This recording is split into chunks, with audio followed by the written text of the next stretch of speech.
folks, today we've got 7 ways for churches and faith communities to use the new website features in Canva.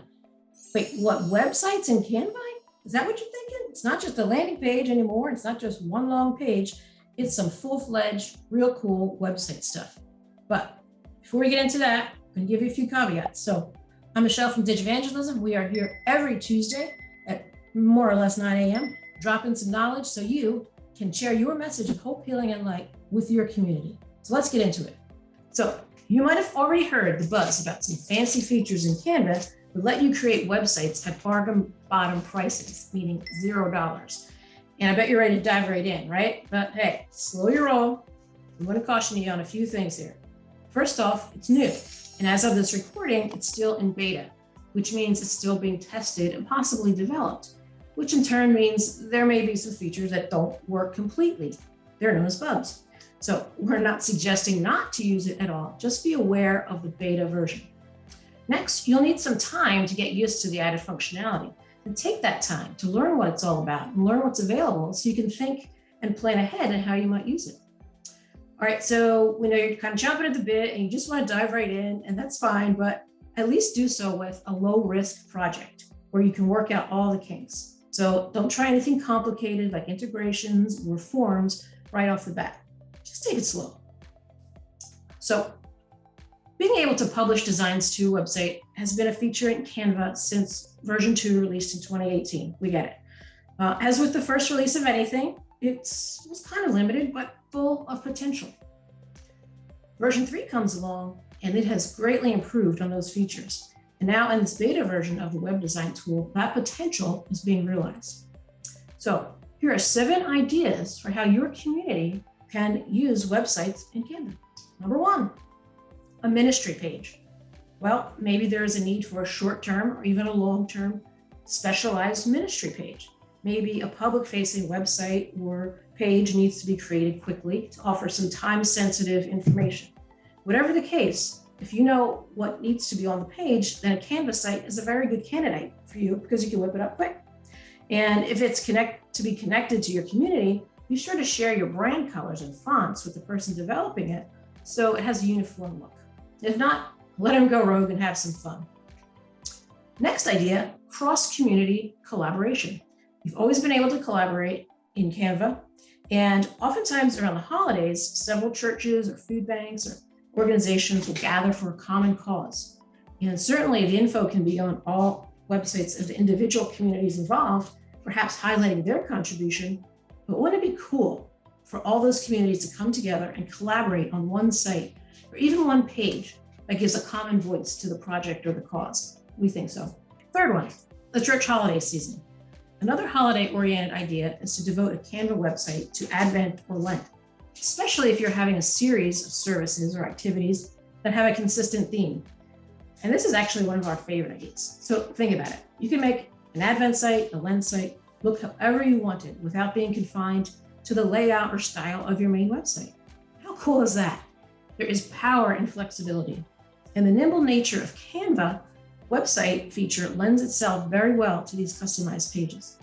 Here's a pro tip. Since Canva only allows 5 of their free websites using their domain, you can unpublish these seasonal sites so they don't count toward your 5.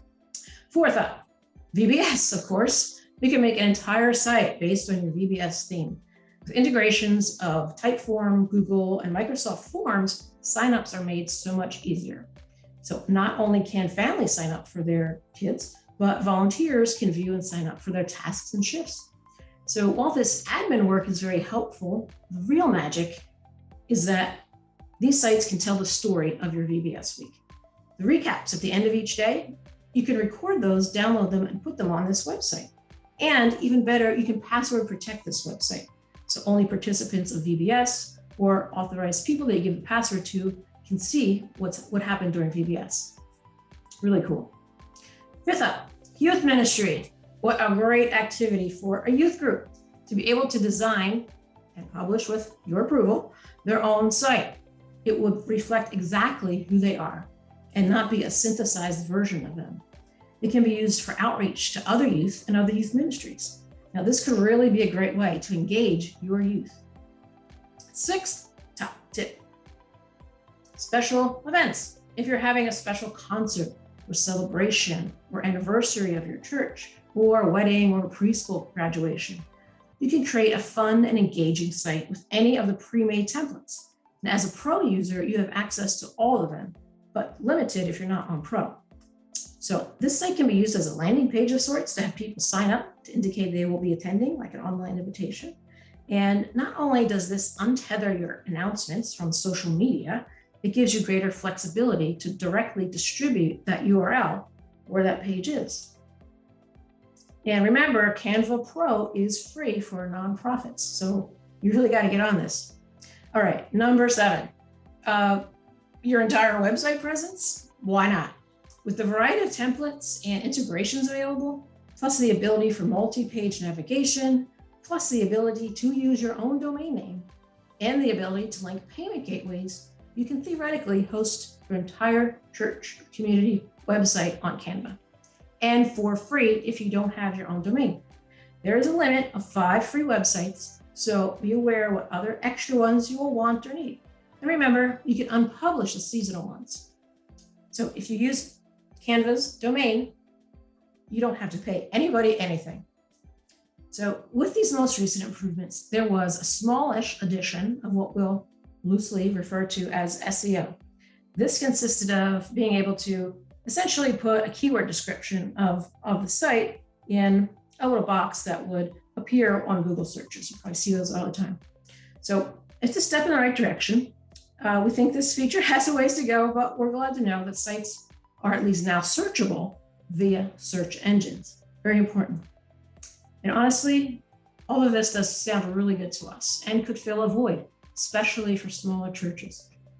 The only downside we see is there's really no way to be able to control the load or response time of the sites. And the little 5-page site that we tested was super quick, but it will be interesting to see how a bigger, more robust site responds.